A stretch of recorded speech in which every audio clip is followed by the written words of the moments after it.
What's up, everybody? Welcome back to the Muscle Media Network. As always, I'm joined by Tommy Stiles, Turner Riddle, and today we have none other than IFBB pro, prep coach, gym owner, podcast host, BMX expert, Big Ron Partlow. Big Ron, how you doing, man? Thanks for joining the show. It's great to be on the show, guys. Of all the things you introduced me at, the IFBB Pro was the one that was like weird. Yeah. I'm But I like, oh always yeah, that was a I while always ago. feel like you earn that. And even the guys that are retired or well beyond their prime, I like to put it in there because you earned it, Oh well, and I your appreciate journey that. specifically, man, is like a huge inspiration to so many bodybuilders that have been just chipping away at it for so long. So I'd be Wow. remiss not to include that in there. There's a lot of guys that's stick around a little too long trying for pro cards. I like to think I was one of the first. You Yeah. know, So one of the pioneers of sticking around too long trying to get a pro card. You yeah, know, man, and the last of the dying breed. I don't know that many people would stick with it that long. I actually love that term. When Fuad came out with that shirt, the Dying Breed shirt, I was like, Yeah. oh, that's just awesome. I love that. Yeah. Yeah, so yeah, sometimes I feel that way. I feel very fortunate that I got to compete in the 90s and see that whole like era of bodybuilding. And like, I feel like I got real lucky in like the music I grew up listening to and the bodybuilding era that I got. I'm like, Uh, I'll take that. yeah. No new tricks, no new good music has come since then, huh? Yeah. Right. It's been a real stagnant situation for a while. Exactly. I agree with that. Now, I know that I think we had a couple of questions that we were going to use to just get the conversation rolling, and then to quote my friend Tommy Stiles, we're going to let Big Ron work his magic, and we'll just let the conversation kind of flow. Oh, geez. Yeah, Ron is someone I could just sit around a fire and listen to tell stories all night. So, great guest to have on this particular segment. Ron is different than the first one you were on. It's titled "For the Love of the Game." So, somebody with as many years in the trenches as you're a perfect guest for what we're trying to do. So, starting things out, I think a lot of people know your background already. Is there a defining moment in your bodybuilding career, early, middle, end, where it just clicked that you found your passion and that was what you were pursuing? Is there some point that you can remember along the way that it was like, this is what I love to do, is pursue this bodybuilding thing? Yeah. It's kind of funny. I sort of was like, I was looking back, I was ridiculously dedicated when I was young. Like it doesn't make sense now in hindsight. Like I don't meet many 17-year-olds that are doing what I was doing. Like at 17, I was like a bodybuilder. Like I had the boat neck shirt with the tank top underneath, and I was wearing a fanny pack, and I was squatting 4 plates and benching 3 plates. And I was only 17. Like I think back to that, like I don't know what it was. I was all in really early. And I just loved the culture. And I think a big part of it for me at that point in time was it was a bit of an outlaw culture too, right? Like nowadays bodybuilding is a lot more mainstream and still weird and all that stuff. But back then there was like a real outlaw sort of flavor to it. And I was kind of, I don't know, it was a little bit like anti normalcy, like against the grain, like, people see and go, one of those guys. I don't know. You know what I mean? Like there's a little bit of that. And I don't know why I like that. I just kind of liked being different. And um, that was part of what attracted me to bodybuilding real young, real young. Yeah. So I think that was part of it. I might have wound up being a punk rocker or something if I hadn't become a bodybuilder, some sort of, I don't know, or just a criminal, maybe. I don't Just an know. outlaw. Just an outlaw. But yeah, it was like, just something about it. Like it was like that underworld thing. I remember like living in Australia when I was 19 because I was just looking for adventure. I realized now I was like lashing out trying to find something crazy. I left home when I was 19 to just go backpacking, and I had a 1-year work visa for Australia. So I knew I'd I'd go through Asia and have some fun, and then I was going to go to Australia and like live for a year. That was my plan. But I was already hardcore bodybuilding, so like I wasn't missing workouts or meals. Like, you know, I was eating tuna out of a can and walking to the nearest gym and training wherever I could find, and you know, just that sort of stuff. But I remember being like really happy, like just loving it. Like, oh yeah, I walked to the gym today, and then I walked to the beach by myself, and then I walked back to my room at the Backpackers and, you know, ate 2 Pop-Tarts and a can of tuna, and that was my meal. But I was just happy. I just loved it. I just loved that whole, you know, don't have anything but the gym sort of lifestyle. So it just got me really early, and I don't really know, you know, why. How were you affording that at the time? Well, I had saved up some money, and then I sold my truck.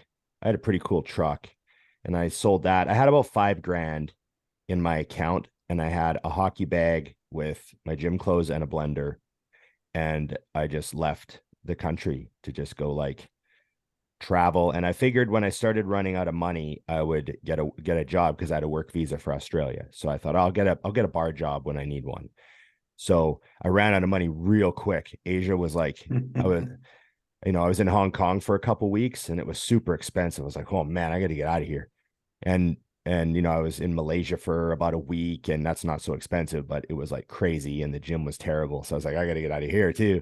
And I was just having an adventure. I just wanted to travel. And then when I got to Australia, I pretty much had to get a job right away, but then I was okay.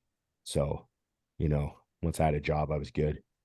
I just ate oatmeal and tuna and eggs and lived by the beach and trained at a cool gym and met a bunch of awesome people. And it was just like, I tell everyone who's young, you got to go do something like that. I don't know. It doesn't have to be as extreme, but you have to like get out of your comfort zone. And, you know, I think there's something I still sort of feel the ramifications of that, because if you go in my bathroom, my shaving kit is sitting on the counter, and I live out of my shaving kit. I don't have my stuff in drawers. And when I'm ready to go on the road, I just zip up my shaving kit, throw it in my suitcase. That's all I have to do to travel. So, yeah, I've never put anything away. It's stayed in my shaving kit for over 30 years now. I've lived out of my shaving kit, and it's because of that. And I just like to keep things simple, and it just made bodybuilding easier, makes life less of a hassle. You know, like some of my drawers in my bathroom are empty. And I know that's like, and it's something that I've noticed about myself. And I'm like, that's from those years in Australia, you know?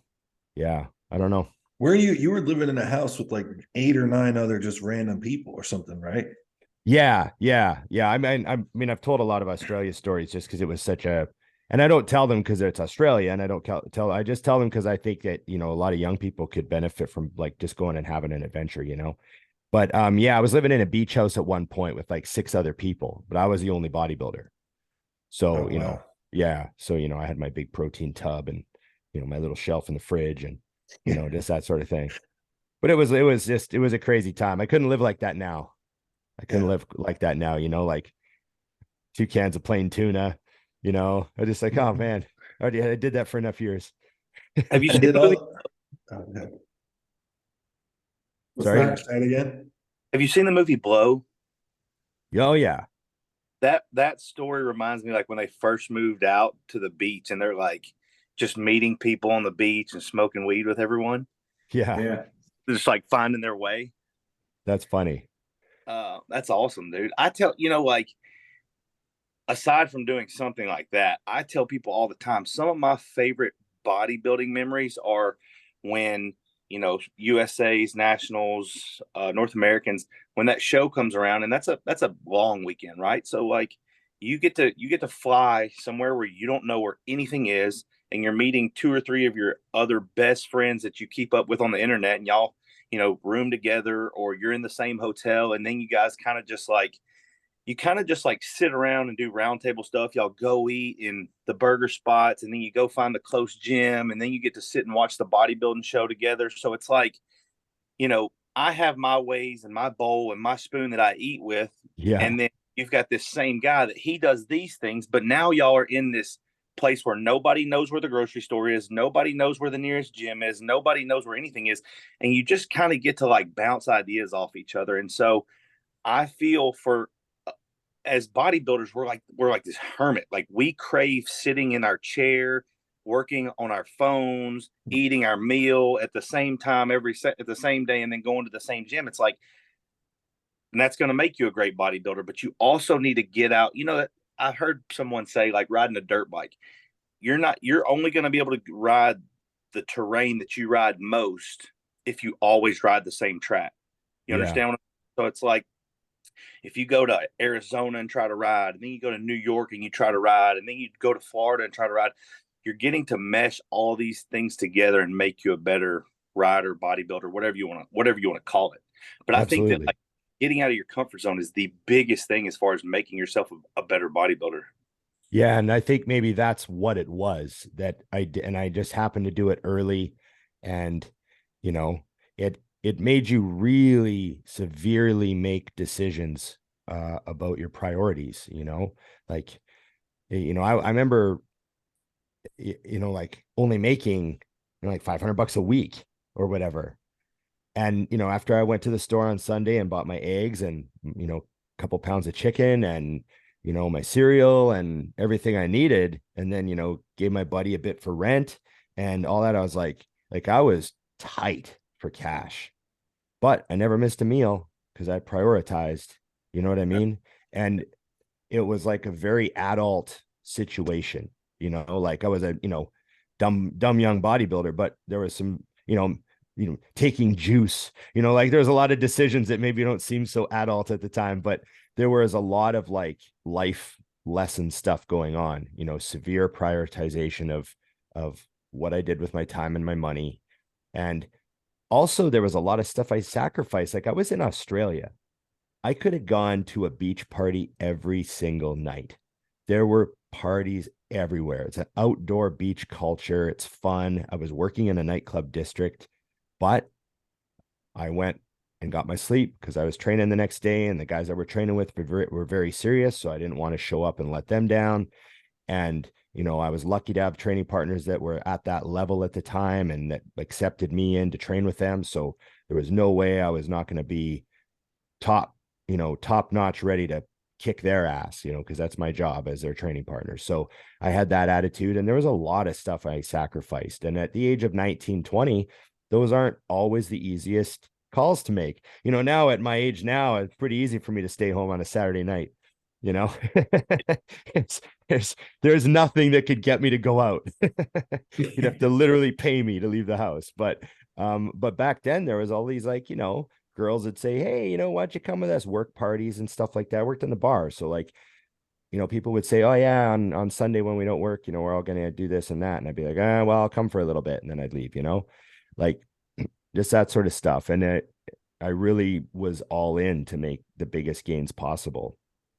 I figured it was I just, my world was such a bubble in my tunnel vision of what I wanted to do. I just wanted to be a bodybuilder. It was like the only thing I liked. Like I thought everything else was just, I couldn't imagine. Like you could name every other job and I'd be like, nah, don't want to do that. Isn't it funny that bodybuilding is such a monotonous lifestyle? But what I gather from what you just said is every other job to you seems boring. And I feel the same way. Like nothing else has been as exhilarating as being a bodybuilder. Yeah. It's really funny how, I guess you got to love the training. That's what I always tell people. The training is the driver. Like there's nothing about, can you imagine just doing the diet? Like if bodybuilding was just the diet, be interested at all. Like No, there's at all. no appeal whatsoever, So sorry, my dog's barking a little bit here, but come on, buddy. So it's just, it's always been the training. So I tell people, if you don't love training, then like the long-term bodybuilding is just not going to work. Like you got to love going to the gym. Like, I mean, I think I'm almost to the point now where, going to the gym is, I'm finally a little jaded to going to the gym. I'm like, oh yeah, I'm just going to the gym, but I remember like, man, it was years and years, like years and years and years at the start there where every day that I went to the gym, I was like super excited to train. You know, like that first honeymoon phase with the training, it lasted a long time. And I think that that's maybe the difference between, you know, most people. There's a lot of people that take up bodybuilding. Everyone, we've all had a friend that's kind of interested, so they want to do it for a while. And, you know, they're like, oh yeah, that's pretty hard. That 5 days a week stuff is a lot, you know, and they dial back to 3, and then they, you know, pretty soon they don't want to get big anymore. They just want to, you know, be fit, you know. So there's a big gap between like the people that actually have the drive to do bodybuilding, like the schedule of bodybuilding long term. I don't know what it is that drives us, but I think it's the love of the training primarily.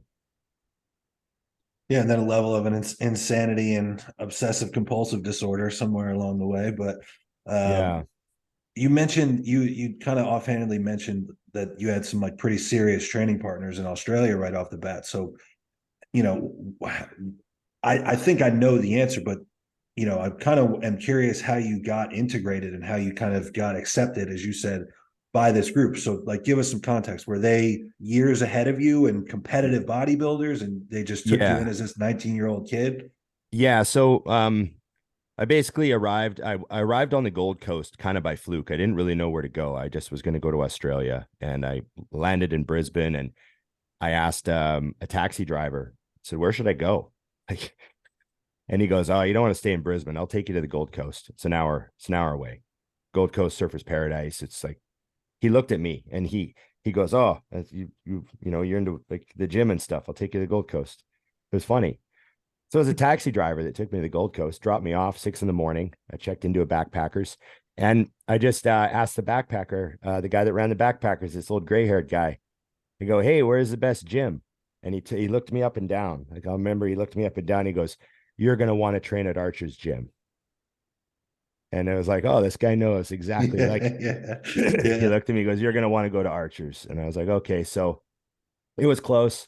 And I went and I just walked into Archer's gym one night, and I could not believe what I saw. Like, it was the most hardcore gym I'd ever seen at the time. Obviously, I was only 19, but everyone in there was on the juice. Like, it was like 50 guys that were all juiced training at the same time in like a 4,000 square foot gym, with all the equipment was practically, almost all of it was like was handmade by like the guy that owned the gym. There was a welding shop below, so like he made half that equipment.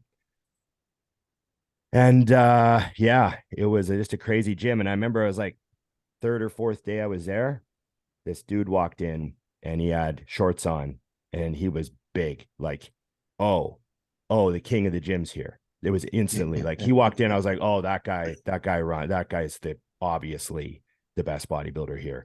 He was 275 pounds at 6 foot, and he had shorts on, and he had huge quads and big calves. And then he had like a big hoodie on.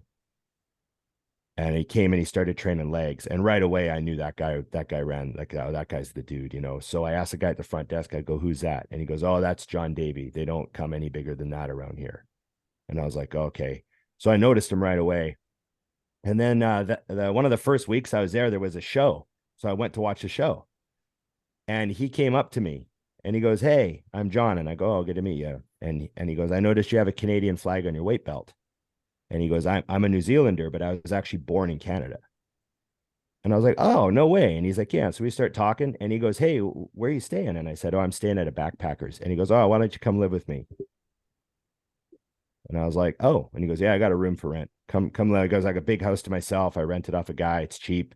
I got plenty of room, huge kitchen. Come live with me. He goes, you could train with me.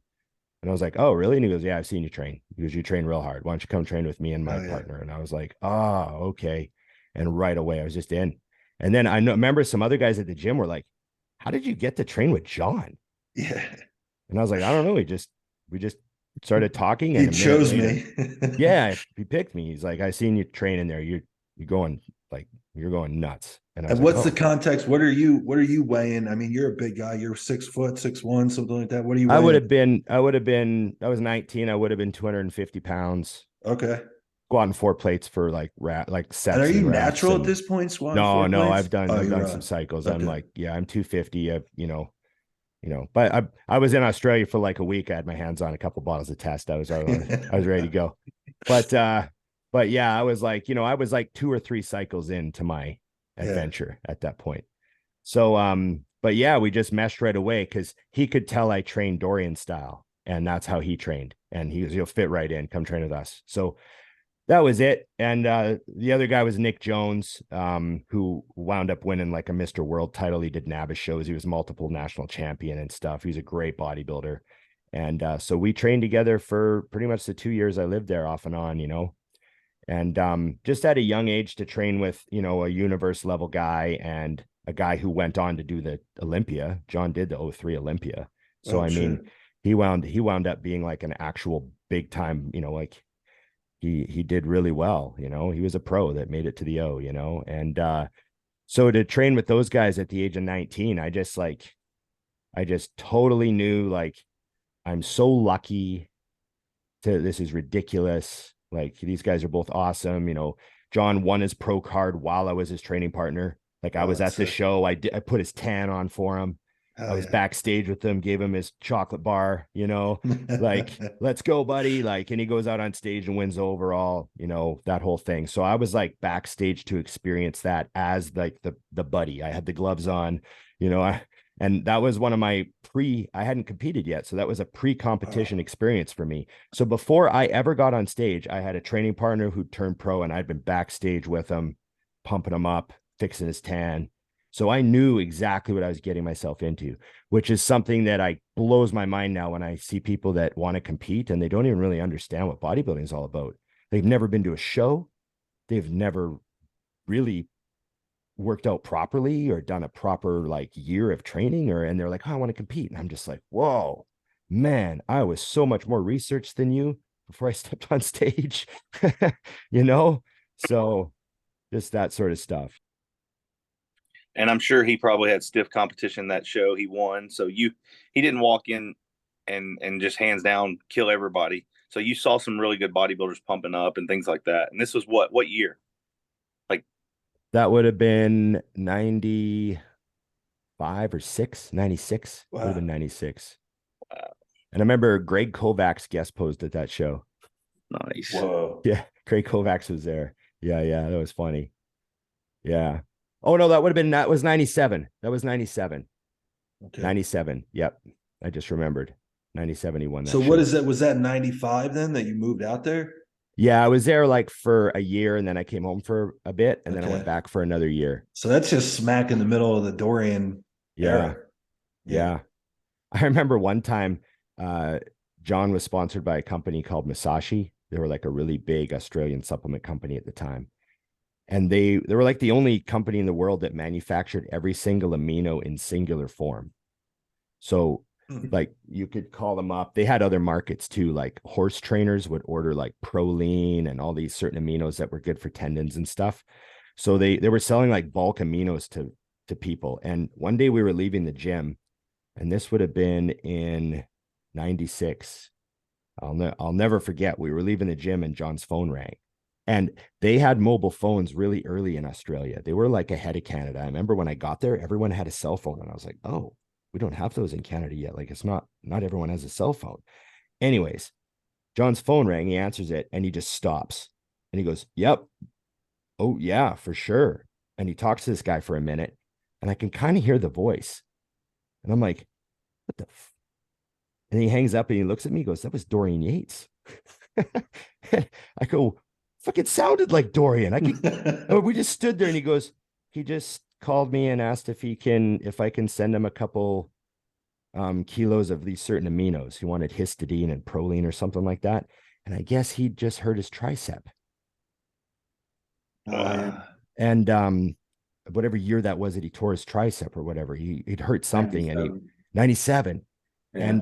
And he had just tore his tricep. So he was ordering these aminos in singular form, because that was like, I don't know. He wanted something rushed to him. It was really funny. Yeah. But I'll never feel like that was just a funny story that happened. But that's because back in that era, to get a phone call from Dorian was like Like now with Instagram, it's like how many people Right. have talked to him, right? But just back in that day to get called for, like, what the fuck? It Right. was mind blowing. So yeah, but it was just such a crazy time. Those guys were such like people would just flock to meet those guys. And now it's like, everyone's kind of met them, everyone goes to the expos. Like it's just different now, back in the 90s, it was crazy. I still think that experience you got to experience with that guy, and then having him say, come live with me, come train with me. I mean, like, that's once in a lifetime type stuff. There's a lot of people. I didn't get to live with the guy, but I had a guy kind of do me that same way. And like, I was just talking to someone about that this week, and I was like, man, I miss that guy. So he passed away, but I was like, he taught me so much. I miss him. I like miss another man so bad. You know what I mean? Yeah. Real So, good mentor. absolutely, man. I So remember seeing him eat. Like that was a big wake up call because I was a young bodybuilder, right? So we were like, eating whatever. Like I was having my 5-6 meals a day, but like pretty much every day I'd have like a junk meal. I was young, right? And then when I moved in with him, and he ate like steak and potatoes, chicken and rice, egg whites and oatmeal. And then he just made a lot of protein shakes. Every time he wanted anything that tasted good, he just made a shake. And I was like, oh, he doesn't really eat junk.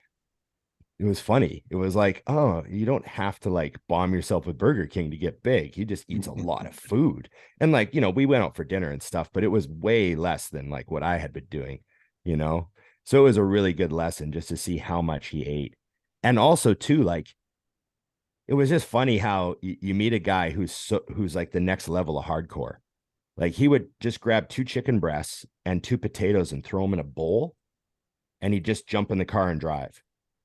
And he'd just grab a chicken breast with his hand and just eat a chicken breast like it's a chocolate bar. And he'd just eat a chicken breast while he's driving, and then he'd grab a potato and he'd just eat a potato while he's driving, like, driving, eating a potato. And then he'd grab a chicken breast, and I'm sitting in the passenger seat like, oh man, like, oh, okay. Yeah, okay, yeah, I get it. You don't ever miss your meals. And I was like, lesson learned. I like to sit at a table and enjoy my meal, but I get it. This is what these guys are doing. So there was all those little lessons that you see when you kind of live with somebody, not just train with them, So when this guy took you under his wing, did that give a sense of, I don't want to let this person down, since he was like a mentor? And that, oh yeah, for sure. Like I was a very intense kid in the gym, but it definitely was like, you have a sense of duty, right? To, your training partners aren't just weekend warriors. right? These guys are like planning to win big shows and earn pro cards and all that sort of stuff, right? So, and remember back then how rare a pro card was, right? Right. Like it's a 90s pro card. It's like, overall, oh, you're the one guy out of everyone that's going to Right. get a pro card from this entire city of bodybuilders, like that type of thing, right? And pretty much every city had one pro. Like that's how it was back then. So yeah, you just you have to make sure that you're in their workout too. You learn to be a good training partner early on is a very valuable. It makes you a better bodybuilder. It makes your workouts better even when you train alone. It bleeds into everything. And like I tell people all the time, like if your training partner is like slowing you down or something like that, he doesn't have your back, or you're getting stuck under weights, like you gotta reassess who you're training with. You need someone that wants you to win, wants you to advance. absolutely. Training partner is a very intimate relationship. People, I'm sure all 4 of us have gotten the question over the years of, hey, you want to grab a workout? And it's like, I can't just be jumping into a workout with you. I don't know how you train. I don't know anything about you. How do you like, Dusty and I were so OCD on the same level of like, the plates have to match, all the holes have to line up. That's Like, funny. we just had each other's little quirks understood, and it was also our quirk. So it was just like a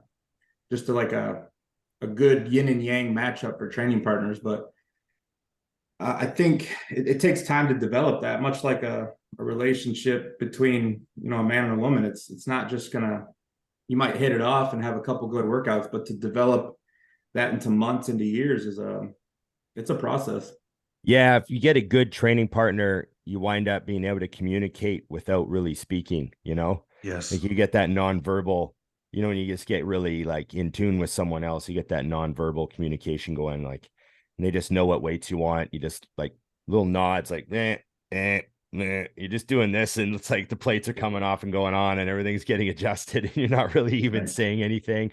It's a hilarious sort of situation. And you get really like, you know, super communicative with somebody. And they understand what you're doing, you know, and I'm at the point with my training partner now. I got a, you know, great training partner who's really, he's pushing his physique to, you know, maybe one day, you know, earn a classic pro card. So he's training for that. So it's really easy for me to, like the workout's about his physique. You know, my physique's done. I'm just trying to keep my muscle and, you know, look good and feel good.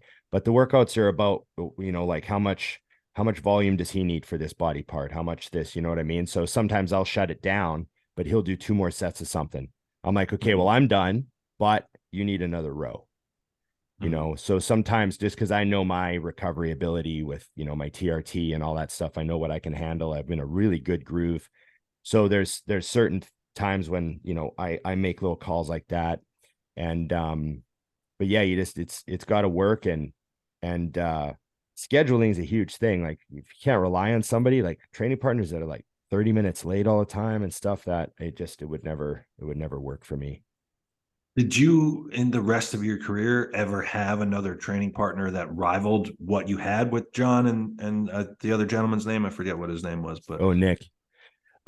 Yeah. So I trained alone for a lot of my bodybuilding because I just didn't think that having a training partner would be better than training alone. Because I just felt like I was more intense than a lot of guys. And I just didn't want to make any concessions to anybody. So I wanted to do the exercises I wanted to do, and I wanted to train at the time I want to train when I feel like training. And I was just really, really selfish in that regard for large portions of my competing. So I would choose to train alone, but I would always train around the same time of day. So I could have like very reliable spotters, and I could ask guys, hey, can you watch me on this set of hacks? And, you know, I was new guys in the gym, and I was always asking people for a spot. So I trained beyond failure on a lot of stuff for years and years, even though I trained alone. So I had like an infrastructure around me at all times that I made sure to build. Like that, I would talk to people at the gym. I would say hello to them. I would chat with them on the way out. I would thank them for a spot. I would build, like, you know, you can't just, and you can't do what I had to do was train a certain way, but I wanted to train alone. So the only way I can do that is if I get to know everyone else in the gym so they can help me out. So that's sort of what I naturally wound up kind of doing. But I've had a couple of great partners over the years. You know, I had a natural guy who was just a kick-ass partner for like 4 years. I think we trained together, maybe more than that. And he wound up getting a natty pro card and everything. Like that was a great time. And now my training partner now, he's awesome. Obviously I'm not competing anymore, so it's not really about me. But yeah, they're definitely not common. You know, I've trained with a couple of pros, guys that earned their pro cards while we were training together. I've had 4 training partners turn pro over the years. Okay. So, you know, I like to think that has a little bit to do with the training. So, you know, it's always cool to see somebody that you train with, you know, step it up like that. When you went into training with those 2 guys, were you basically just along for the ride? Well, we already, like, it was, our training styles were so identical. Like we were blood and guts guys, you know. I mean, blood and guts hadn't come out yet, but right. It was all about Dorian training. Like when I'm like, oh, what do you guys do? He's like, okay, we're gonna do 1 set of shoulder press. We're going to do 2 sets of side laterals. I'll be like, oh, that's how I train. Okay. You know, and it was like just easy, just fell right into it. There wasn't even any exercise, you know, deviations or anything. It was like, it's kind of funny how well it fit. You know when a guy like hops in with a band who's never played with them before, and they're like, they just say a couple things to each other, and then they just pick up and start playing. That's how it Yeah. was. Yeah, it was really easy. It was really easy. I vividly remember this one day because if anything, I was the most dogmatic of the group. So I was a little bit more like obsessed with my numbers on certain exercises, right? So we get to the gym one day, and I remember I wasn't actually scheduled to train with him that day because I had a work shift or something. So I was going to do delts alone that day, but something happened and I wound up getting to the gym and they were just getting there. So they're like, "Oh, I guess we're on." And I was like, "Yeah, I guess so." And I went to do dumbbell presses and John comes over. He goes, "Oh, we're going to do this military machine." They had one of those old school, like pin loaded Nautilus military presses, like with, you know what I mean? Like old school, the silver one, right? Yeah, yeah. With the stack in front of you. Yeah. Hell He yeah. goes, "Oh, we're going to hit this old military today." And I was like, "Oh, I want to do dumbbells because I had some number in my head, right? I was probably trying to get 8 reps instead of 7, right? And and I go, "Oh, well, I sort of been thinking about dumbbell presses all day, you know." And John goes, "Okay, you can do the same exercise you did last week if you don't want to get any better."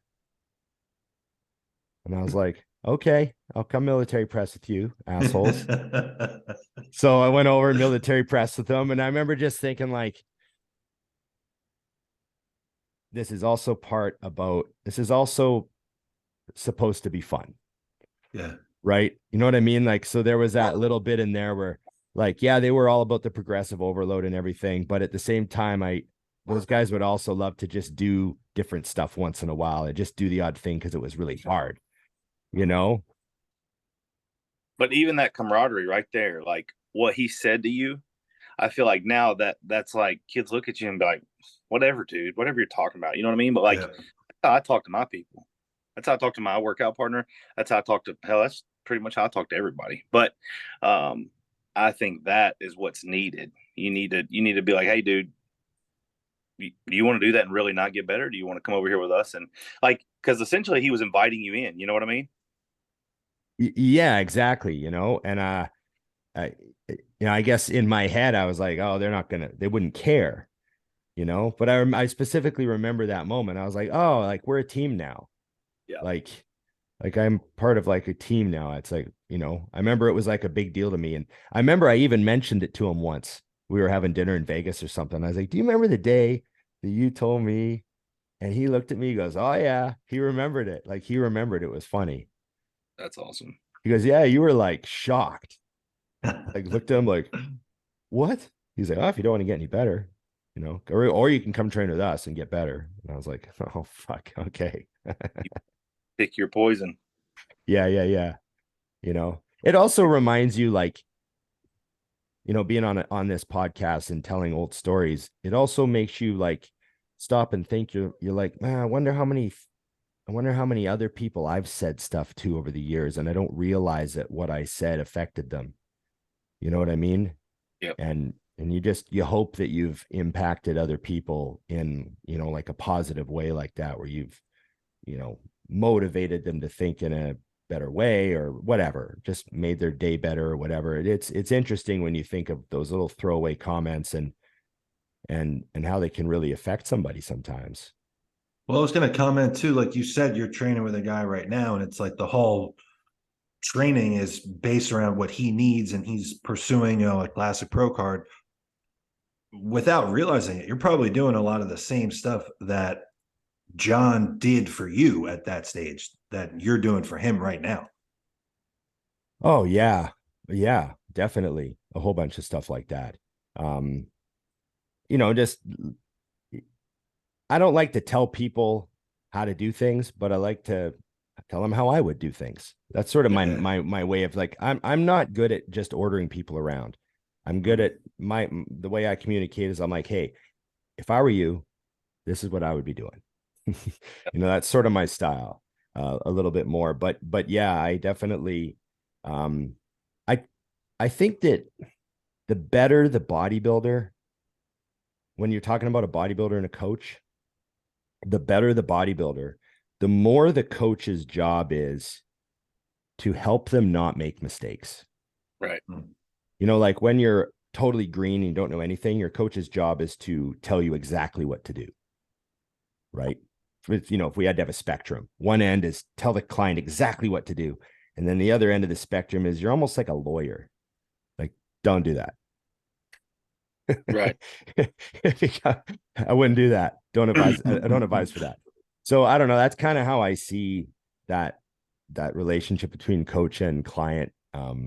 Not the sidebar, but that's just kind of, you know what I mean? I think that, so when you're dealing with like guys that are much better bodybuilders, a lot of times you're just making sure they don't do dumb shit.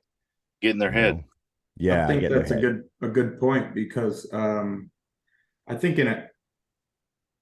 I'm in a prep right now, and the biggest reflection I have on this one is that bodybuilding and contest prep are incredibly simple. There's just that voice in your head that's always present that tries to get loud and tell you to do dumb shit, to tell you to do something you haven't been doing because you need to work harder, or the date's coming closer, or you saw this guy and he looks really good, so you need to step it up. And a coach is almost just like a conscience at times, like, hey, relax, chill, everything's good. The date's here, we're here, and just keep trucking along. So I think advancing yourself as a bodybuilder is just learning that voice is always going to be present. You just have to you kind of have to ignore it throughout every contest prep you're in. Yeah, you definitely do. I think I was also very lucky to have just get it pounded into my head very, very early that condition was really all that matters. And obviously it's not everything. There's other factors. You have to have a physique, but when it comes down to it, that was really pounded into my head by pretty much all the good bodybuilders that were around me in the 90s. They were just like, no one cares how big you are, dude. No one gives a fuck. You're not Dorian. And all Dorian ever tried to do is get just more shredded than everybody. So just do that. Everyone, because people would make the mistake of thinking, oh, I got to be big like Dorian. But Dorian was like, I'm already big. I'm getting more peeled than you guys, so you can't beat me. And in reality, that's kind of what the 90s was about, right? Was just conditioning. And I was really lucky to have that really pounded into my head early, So I think that, there's a lot of people that could use more of that pounded into them. You know what I mean? On that topic, Eddie. Oh, go ahead, Turner. You go ahead. I was just going to follow up and say on that topic, like, because you were physically present for so many of these different, hallmark eras of bodybuilding, how do you feel like today's generation stacks up? Like, do you feel like that's missing from today's generation at the very top? Like, let's not talk like amateur bodybuilding. Like, we all have been at an amateur show and, half the guys don't look like they dieted, but like, at the very top, like the top 5, the top 6 of the Olympia, like the Open Olympia, do you feel like it's a positive that they've kind of slid away from that like crazy dugout conditioning as a prerequisite? It seems like it's kind of, it's about shape and fullness, and like the Olympia has always been a big man's show, but do you feel like things have gone awry getting away from that a little bit in terms of the upper echelon of guys? Well, there's a lot of guys that are in insane condition now. Yeah, there always has been, right? Yeah, but there's still things that, like, fullness is very, very important to some of these guys. Too important. It gets in their head. I think that the thinking they have to be full is one of the number one reasons why there's guys that are missing the mark. That I feel like a lot of competitors, and especially in the amateurs, they have these numbers in their heads and they feel like there's a giant difference. Like if they come in at 215 or 212, they feel like that's a big difference. Like, oh, I was so small at 212, 215, I was nice and big. I'm like, dude, that's all in your head, man.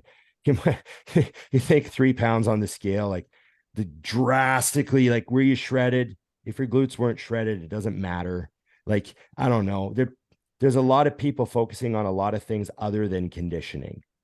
And I think that it hurts the conditioning, obviously. Like even Hottie, like there was that big thing about the Christmas tree. Remember how Hottie didn't have like a shredded Christmas tree? Well, he didn't. Right.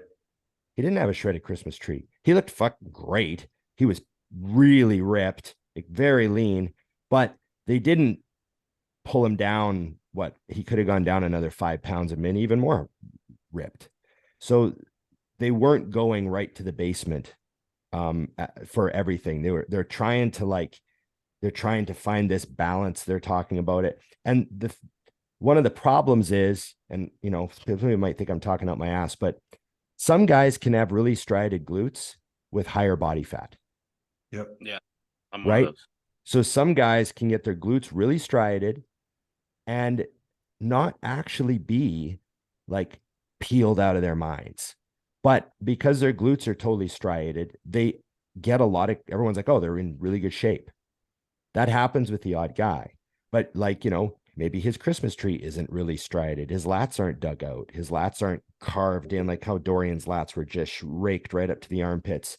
And, you know, half the guys who do get those crazy striated lats and stuff, you know, unless every single muscle on your body is striated, you had room to move. So the debate is, well, what do the judges want? You know, what do they want? Well, you're right. They kind of want that blended look now, maybe. I don't know. What do you guys think? Well, It confuses me sometimes. We're all a little confused sometimes. Yeah. I think for everyone nowadays, glutes is like, well, the second they turn around, that's what they want to see. Like, okay, if two guys got glutes, we're gonna bring those guys in the center, and then like you said, for me, I'm right this second. I pull my pants down and you can see my glutes, veins in my glutes and everything. But my upper back is from my neck to about my mid back. That's the last thing to just get fucking peeled. Right. So 10 weeks out, I'm looking at my glutes and everyone's like, dude, you're fucking there. And I'm like, yeah, but look at the skin right here. Like you don't see striations in my traps or my upper back. So I know exactly what I'm talking about. But yeah, I just think that honestly, I think the way that these shows are structured now, the amateur level, they're just trying to get people in and run them fast. So if it's like two guys got glutes, bring those guys in. Everybody else that doesn't, let's just kind of move them around. But the two guys that got the glutes, as long as they have some muscle and some shape, we're going to give it to one of those two guys. That's how I feel. You know what I mean? It's not like, I don't know. You don't really spend much time on stage. That's what I tell these guys now that are, you know, all right, coach, I want to prep. My first time, never done anything. I'm like, well, you just need to understand that this phase of going through a diet and a prep is going to feel like forever, but you're doing a lot of this that's going to feel like 30 seconds on stage. That's it. And so I tell them, like, if you're a true novice, do true novice. If you can afford it, do true novice, do novice or whatever the next two classes are, and do open. That way you get a total of maybe 5 minutes on stage. Because if you just do true novice, it's going to be like, poop, poop, poop. And you're like, what? I guess, did I miss something? Because you know what I mean? I was thinking might be the only one too. Yeah, absolutely. It could be the only one in one class. You got to enter all those classes. Yeah, I think certain shows have over the years they have a certain judging style. Like the California Pro seems to always go for a certain look versus like the Chicago Pro and the Tampa Pro. I feel like I've noticed that over the years that certain shows award certain physiques, and it just for whatever the reason, I don't know why, if the Cal Pro likes shape and fullness over condition, because there's guys that win that show that are dead last at other shows that I just mentioned. But I think striated glutes, you did mention that there's a genetic component too, because John Meadows used to walk around with his facial bones showing and he might not have striated glutes, and that was the hardest thing for him to get in. So you can be peeled and not have the glutes that are in, and it just might be a genetic thing, or maybe you've done too many shots in your ass and there's too much scar tissue there. Yeah, you never know. I think the main thing, the main takeaway is at the amateur level, condition definitely used to be better. on a depth scale. So, you know, I remember going to amateur shows in, you know, the earlier days, and, you know, there'd be 8 guys in the light heavyweights and 7 of them would have striated glutes. Right. And now, you know, you go to a show and sometimes nobody has striated glutes. Yeah. And so the amateur shows are definitely not condition wise of the standard of the older days. But then at the pro level, like, we're seeing some insane combinations of size and condition. You know, I mean, you know, if we realistically take Nick Walker and, you know, put him on stage in the mid 90s, I mean, he's going to make a lot of people look really small. And we forget that, you know, body weights were not where they are now. There was a couple of guys. There was Nasser, there was Dorian, there was a couple guys, but for the most part, there were not a lot of the, you know what I mean? The mass monsters were just the big names, but the rest of the Olympia lineup, you know, they weren't that size. So it would be interesting. Do you think guys today get caught up in the scale and wanting to be heavier, and it ends up compromising the look? Well, I mean, if they're not thinking clearly, yeah, that happens, you know. The amateurs definitely. Like, a lot of people, they're like, they think of their weight cap as where they should come in. Right. That's that weird mentality. Like, oh, my weight cap's 188, so I got to be 188. I'm like, Yeah. no, you have to be 175. Right.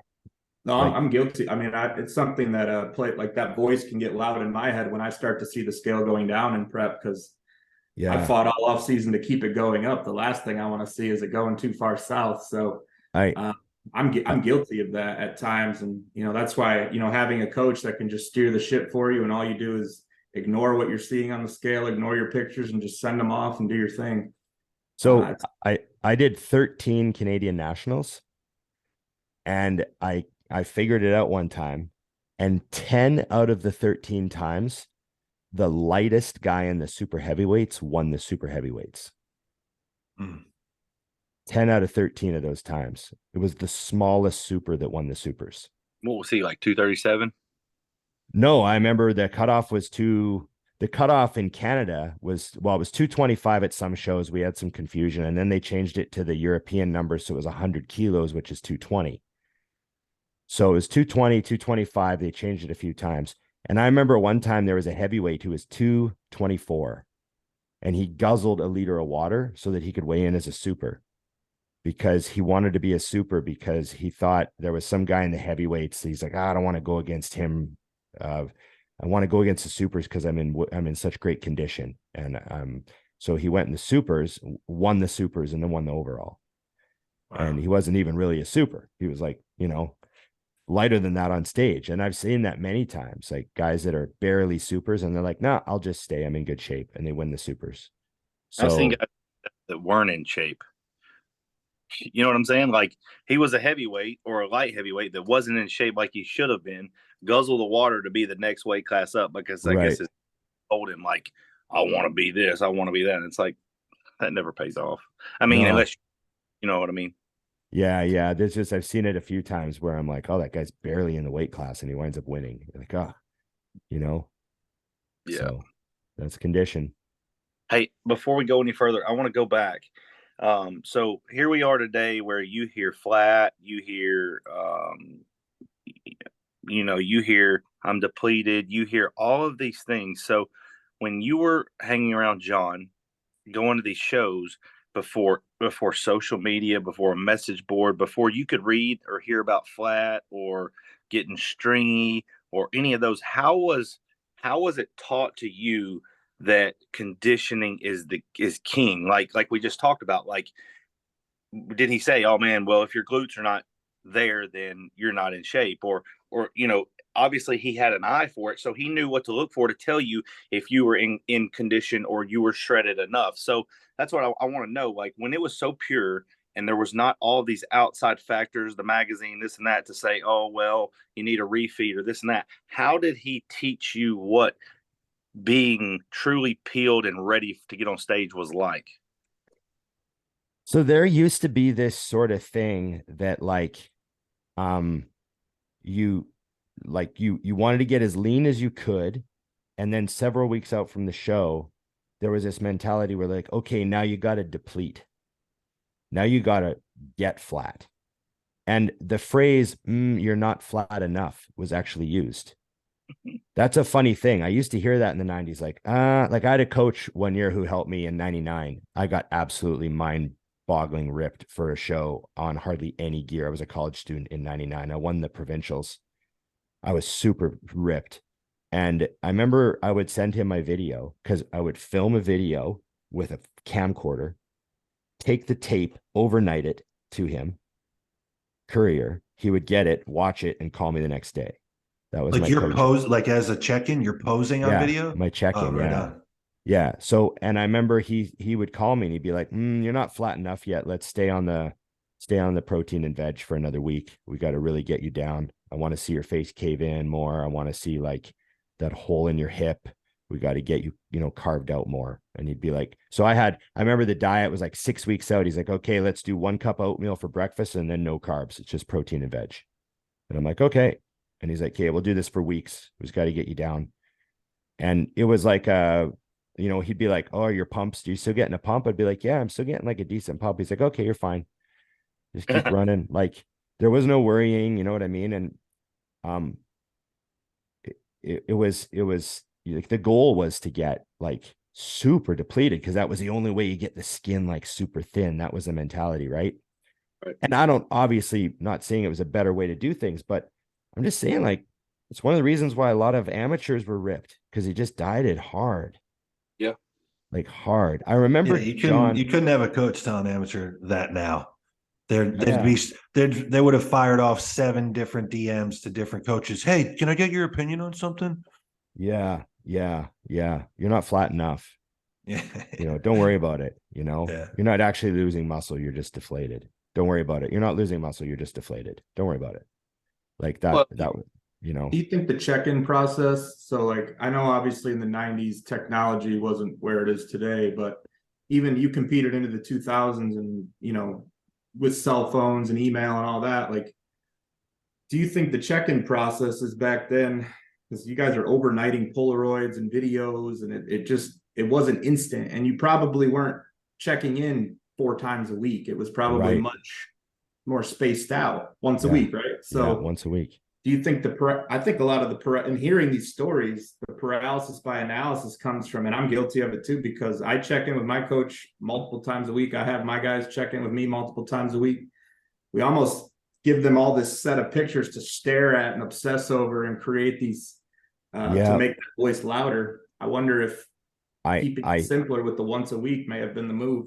I think that's an excellent point. I've thought about that too. There's going to be natural fluctuations in how you look, regardless of your protocol. Like, even though the food's the same, even though everything's the same, and you're trying to get that really consistent morning look, there's still going to be variance. Person didn't take a dump the night before. They're a couple pounds heavier. Their legs aren't quite as dry that day. Now, do you make a decision based on that? When really all you have to do is just nothing, right? And I think that happens a lot. And back in the old once a week check-in things, the coach made larger adjustments because they wanted a significant and definite, impact on your body fat drop, right? So there was no like, let's just take like 10 grams out of here and 10 grams out of there. No. It was like, check in. Okay, here's your check-in. I'm pulling 80 grams of carbs. Let's go. 80 grams gone. You used to be at 400 carbs. Now you're at 320. And like, you definitely notice it that week. It's not like you kind of maybe notice it. It's like you drop like 2.5 pounds. It's like, okay, there we go. Like, so there was bigger changes done and everything was done erring on the side of condition. Mm-hmm. So should I take 40 carbs or 80 carbs? Better take 80. Right. So that was a mentality. And I think that contributed somewhat to overall sort of a reputation of, that being like the condition is king kind of era, dawn of the condition is king era, is part of that. Do you keep any of that in your own coaching then, where you err on the side of conditioning? Oh, all the time. And I've lost clients because of it. Because some guys are like, no, I want to be 220. And I'm like, Well, I want to win. So Right. I don't know. Do you want to be 220 or do you want to be 208? Right. Because at 208, I think you can win.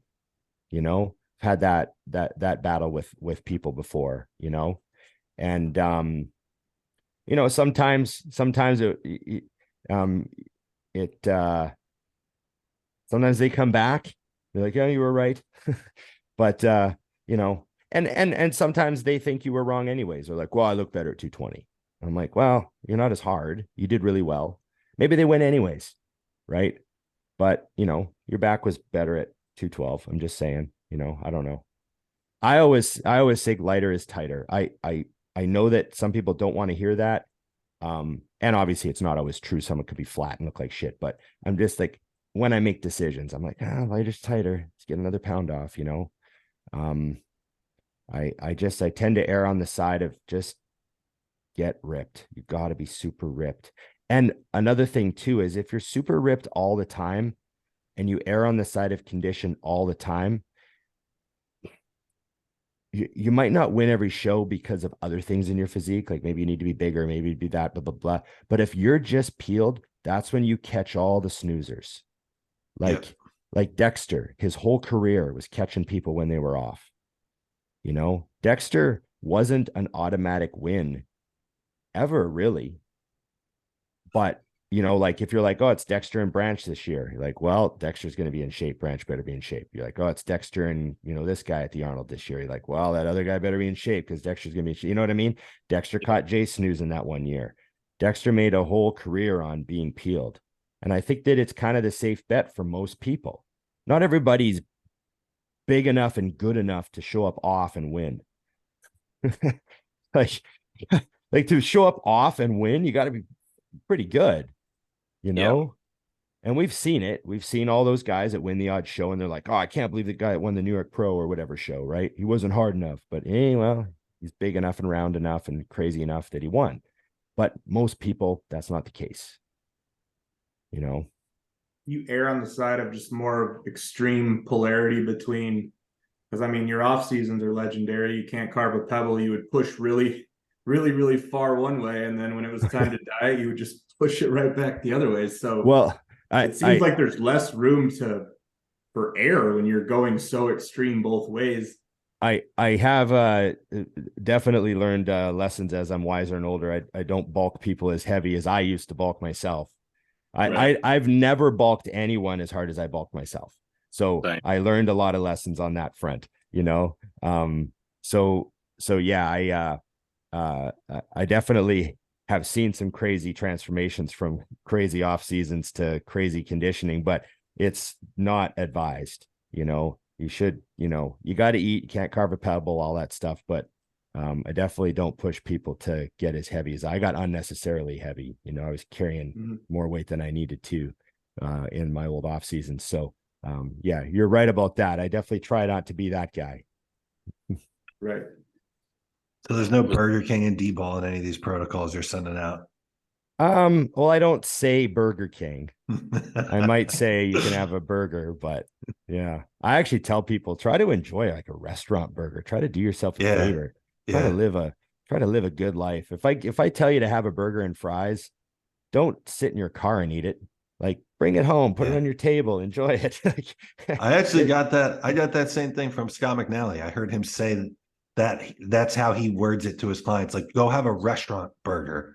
Yeah. And I've started using that because, we're simple. Guys will just go fucking sit in the parking lot at McDonald's and eat a burger. Yeah, no, go have a good burger, you know, like, yeah.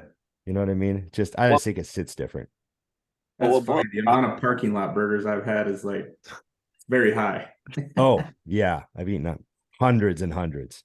Yeah, but what blows all that is like you'll eat chicken or beef where you've drained every ounce of fat off of this shit. Then you've washed it with water. Then you double, strained it, cut chicken, man. You'll go buy, your 5 pound of chicken or whatever that is. And I've got more fat left than I got fucking chicken left. That's just how I am. But then go eat a McDonald's burger. I'm just like, dude, okay, so you're getting 35 grams of protein a meal. That double whatever. That shit's garbage. I mean, there might be 6 grams of protein total in both patties. I'm like, why not go spend $18 and get a fucking, a real half-pound burger? I don't know. I guess go ahead. I definitely am, as I get older, I really try to avoid fast food. Now, I will admit I have Wendy's occasionally, but I think in my head, like, if I really want to enjoy a big meal at fast food place, it's like 100 grams of fat. Yeah. Right. So I'm like, okay, well, what else could I eat that would have 100 grams of fat in it? And I'm like, oh man, that's a lot of chocolate. I could eat a lot of chocolate to get 100 grams. So how about I just have a piece of chocolate with my next meal and I'll be happy as shit. Right.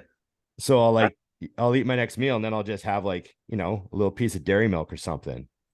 And I'm like, oh, I'm good for like several days now. And instead of having a big burger fast food meal, all I did was just have a bit of chocolate with my meal. And it was delicious. And now I'm a happy person.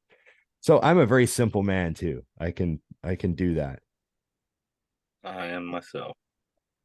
Well, we're at an hour. I don't mean to cut you off, Turner. We're at over an hour. Like you said, you wake up and you're like perpetually behind even before you've opened your eyes. So, if you have time for it, we'd love to have you back on for a second time, but I want to be conscious of the time that you do have today. So, we appreciate it, man. I'm always down to just bullshit. I don't know if I actually addressed the topic we were going to talk about. Did we do all right? Yeah. Yeah. Tommy said about mindset or something.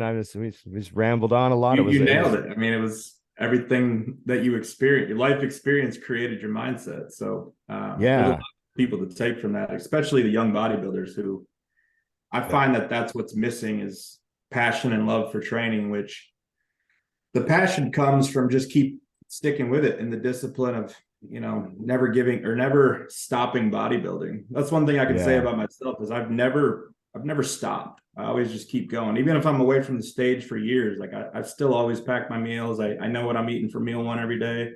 Yeah. And it's just a way of life. I think my number one, I know we talked about when I traveled quite a bit today. I remember, I don't remember who said it to me once, but they said, happiness comes from what you do, not from what you have. And so I think that has always been a part of how I thought. Like, I'm not a good consumer. I don't shop. I don't buy new stuff. I'm quite often unaware of what's available. Like, someone will be like, oh, look at this thing I bought. Look what it does. I'm like, what? Like blown away. Like, you know what I mean? I like I said, I live out of my shaving kit, which is, I know it's kind of a funny, simple thing to do, but I've always just focused on what I do, I train right now. My mindset is I want to take really good care of my body. I want to exercise. I want to be super healthy. I want to keep my muscle. I want to, all that sort of stuff. So I just think that that's a good sort of little thing to maybe slip into your daily mantra is like, what I do is where my happiness comes from, not in what I have, like possessions and stuff like that. So, and the training's been a big part of that my whole life. So I appreciate having a chance to talk about it, guys. Yeah, man. Open invite whenever you want to come back. You were lucky. Yeah, we were lucky enough to have you on our first original show between Tommy and I, and then having you back on now that it's developed into something bigger and a channel. Yeah. Big inspiration is that is what you're doing on Think Big, and you, Scott, and Dusty and all that. So we really appreciate it, man. I love your neon light, by the way.